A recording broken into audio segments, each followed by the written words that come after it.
you're a real estate agent and hate all the goal setting stuff every year, if you want to make more money, you need to do better prospecting. And to do better prospecting, you need a way to track your activities to see what's working. But first, you need to decide how much money you really need to make, and that brings us back to goal setting. But look, don't worry. I'm going to show you a simple and free method that I've used in my 30 years as a broker owner that's helped dozens of agents stay on track, and you can set it all up in about 10 minutes. And did I mention that it's free? Like free. Unless you want to buy me a coffee at the end because you love it so much. So first, let me explain. This is an Excel spreadsheet. Very simple, only 2 pages long, so don't stress out about it because it's really not complicated, and I'm going to give you a quick on-screen tutorial in just a minute. We're going to set your desired income, then the spreadsheet will help us back into how many sales and prospects you'll need to achieve that income. And then there's a simple grid where you can enter your progress and it'll tally up the numbers for you, or if you really hate spreadsheets, you can print it out and manually enter your progress with a pen and pencil, and then no more spreadsheets until next year when it's time to ignore your goals again. When it's time to update your goals again. So let's jump into the Excel spreadsheet, and looking first at the instructions at the bottom of the page. Number 1, fill in the red fields. Number 2, don't change the formulas in the black fields. And number 3, enter the assumptions and your desired commissions. That is what the spreadsheet will use to calculate the activity levels that you need to generate that level of income. And this is very subjective, and every agent's going to be a little bit different based on their experience, but it gets you thinking about your own sales performance. So first, how many people do you need to contact to get one listing appointment? Then next, what percentage of those appointments do you get the signed listing agreement? Third, what percentage of those listings actually sell? Then you'll enter your average commission, and most important, enter your desired commission.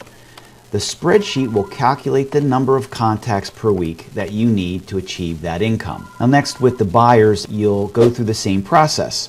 How many people do you need to contact each week or day to get one buyer appointment? What percentage of those appointments do you get a signed buyer representation agreement?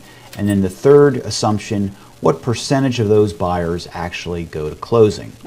Your average commission is already in there, and again, enter your desired income from buyer transactions, and the spreadsheet will calculate how many buyer contacts per week you need to keep on track for that income goal. Now there is some rounding on some of those numbers, so just be aware of that. Also at the bottom in red, you can enter your split if you want to factor that into the numbers. Next, we're going to move over to the grid, which is where you're going to track your weekly activity, and you access them from the tabs on the bottom of the Excel spreadsheet. Now I labeled this activity 1, 2, and 3, and you should change this to whatever item you want to track. It could be the number of listing appointments, or the number of buyer contracts, or the number of offers made, whatever you find that would be useful. Now, when it comes to adding your activity, be honest with yourself. No one else sees this sheet except for you, so was this a legitimate contact with a person who might really buy or sell a house with you? Have they shown some level of intent or not really? And then you can decide if you want to count them in your tracking system. So you simply add the number of contacts to the box for each day, and the spreadsheet will calculate the cumulative number of contacts for you, so you can keep your eye on the activity levels throughout the year. So the grid for 4 weeks is the same, except it has weekly totals and also a cumulative total for all the weeks, so you can see how you're progressing. And if you want a grid for the whole year, just copy and paste them to the right 12 times and you'll have a whole year. In fact, maybe I'll do that for you before I upload it. And there's a print only option if you hate spreadsheets, and you can use a pencil and paper after you print it out. Now once your grid has enough data, you can come back to the goals sheet and change these numbers for many what-if scenarios. What if you could increase your average commission? What if you could improve your prospecting methods that increased your percentages? So remember, this is just tracking your sales performance. Are you prospecting enough to make the money that you need to make? You can prospect more, or you can prospect better, or a combination of the two.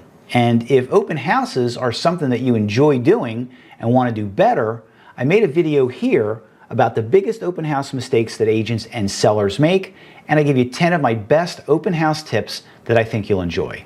So click in that video now, and I'll see you over there.